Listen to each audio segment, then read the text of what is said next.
जज मोहम्मद अब्बास हैं anti terrorism Sargodha के जज। उनके सामने केस था 9 मई के बेगुनाहों का। बहुत सारे माओं के लाल, ज्यादातर गरीब लोग जो पार्टी वर्कर थे, उनके ऊपर यह झूठा केस बनाकर, जिसमें कोई सबूत शामिल नहीं था, कोई एविडेंस नहीं थी, कोई प्रॉपर गवाह नहीं था, सबका सब कॉन्कॉर्डेड केस था। और उसके अंदर लोग 1 साल से ज्यादा अरसे से जेलों में सड़ रहे हैं। उनके पीछे खानदान तबाह हो गए। रोजगार कमाने वाले ज्यादा जो थे, उन्हीं को पकड़ के अंदर दे दिया। पीछे से खानदान तबाह हो गए, घरों के घर उजड़ गए, लेकिन उनको अभी तक कोई इंसाफ नहीं दे रहा था। कल जब जज मोहम्मद अब्बास साहब के सामने ये 9 मई का एंटी टेररिज्म कोर्ट में फैसला लगा हुआ था, उन्होंने इस ट्रायल को सुना। जाहिर है इसमें कोई किसी किस्म के सबूत प्रोसिक्यूशन नहीं दे सकी थी। उन्होंने फैसला किया कि इन लोगों को बरी करना है, लेकिन क्योंकि मिलिट्री स्टैब्लिशमेंट को पता चल चुका था कि फैसला यह होना है कि इन बेगुनाहों ने बरी हो जाना है, तो उन्होंने अदालत को यरगमाल बना लिया। अदालत के ऊपर फायरिंग की। अदालत के सामने ट्रांसफार्मर के ऊपर, बिजली के ट्रांसफार्मर के ऊपर फायरिंग करके उसे धमाके से उड़ाया। पुलिस ने घेर लिया और अदालत को फैसला करने से रोक दिया। ये तो थी खबर हमारे पास कल तक की।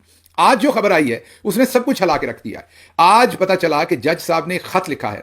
एक तगड़े जज ने एक दूसरे तगड़े जज को खत लिखा है। जी हां, मैं बात कर रहा हूं जज मोहम्मद अब्बास ने खत लिखा है, और खत लिखा है जस्टिस शहजाद मलिक को, जो कि इस वक्त लाहौर हाई कोर्ट के चीफ जस्टिस हैं। जज मोहम्मद अब्बास साहब ने जो खत लिखा है उसमें उन्होंने चीफ जस्टिस को यह कहा कि 7 घंटे तक मुझे और मेरी अदालत को यरगमाल बनाकर रखा गया।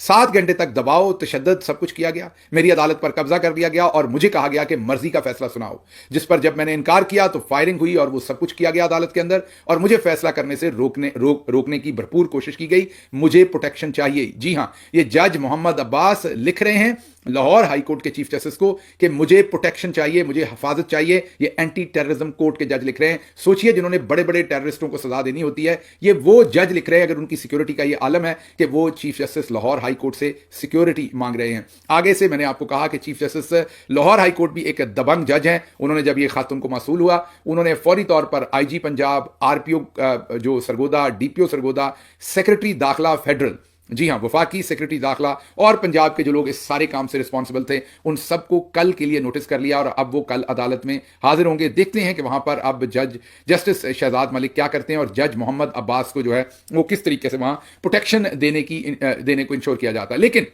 इसमें जो मैंने कहा कि पाकिस्तान की तारीख ने जो हुआ वो पहले नहीं देखा, वो 2-3 इंपॉर्टेंट बातें हैं। पहली बात तो ये कि जज मोहम्मद अब्बास ने वही फैसला दिया जो उसने सोचा हुआ था। इन 7 घंटे, ये कहना आसान है, आप और मैं कह के निकल सकते हैं, लेकिन सोचिए, एक जज अदालत में बैठा है, उससे पहले आपने 6 जजेस का खत देख लिया। आपने देख लिया कैसे जजेस के बच्चों को अगवा किया जाता है, उनके रिश्तेदारों को अगवा किया जाता है, करंट लगाए जाते हैं, बम फेंके जाते हैं, ब्लैकमेल किया जाता है, उनकी बीवियों की वीडियो फिल्में बनाई जाती हैं घरों के अंदर कैमरे लगाकर। आपको सब कुछ पता है। उसके बावजूद जज मोहम्मद अब्बास ने कहा कि मैंने, और ये कोई बहुत अमीर लोग नहीं थे जिनके फैसले उनके सामने थे, इनमें 90% गरीब तरीन आदमी था उनके सामने, गरीब वर्कर था। जज मोहम्मद अब्बास ने कहा कि मैंने असूल के मुताबिक फैसला देना है।